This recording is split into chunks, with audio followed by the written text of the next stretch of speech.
ইলিশ বৃষ্টি হইলে দেখেন দেখেন দেখেন দেখেন এই যে দেখেন দেখেন ও মাছ কিন্তু পেয়ে গেছি দেখছেন বৃষ্টি হলে কিন্তু আমাদের দেশে এইভাবে কিন্তু মাছ ওঠে এই যে দেখেন ও মাছ কিন্তু পেয়ে গেলাম এই যে দেখেন দেখেন কীভাবে হাইটে হাইটে মাছ আসে দেখছেন আরেকটা আরেকটা আরেকটা এই যে কই কই কই এই যে আরেকটা আরেকটা আরেকটা এই যে দেখেন দাঁড়াই এই যে আমাদের দেশে কিন্তু দুইটা পেয়ে গেছি দুইটা পেয়ে গেছি এই যে আরো আরো আরো এই যে দেখেন দেখেন এই যে দেখেন চারটা আমাদের ইয়া থেকে মাছ কিন্তু তিনটা মাছ পেয়ে গেছি দেখছেন এই যে দেখেন কানে হাইটটা কিন্তু কই মাছ আসে আপনারা তো জানেন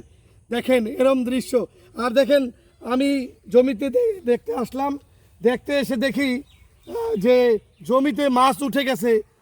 কম কম বৃষ্টি যদি হয় তাহলে আমাদের এইভাবে করে কই মাছ কিন্তু কানে হাইটে আসে আর কই মাছ তো কানে হাঁটে সেটা তো আপনারা জানেন দেখেন আর আমাদের এলাকার যে জমি এই জমিতে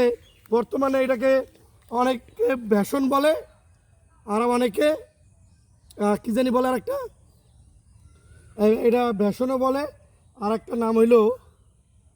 নামটা ভুলে গেছি যাই হোক আমি আপনাদেরকে পরবর্তীতে আমার ভিডিওতে দেখাবো সবাই ভালো থাকবেন সুস্থ থাকবেন আমার মতো এভাবে বিলে আসলে কই মাছ ধরতে পারবেন।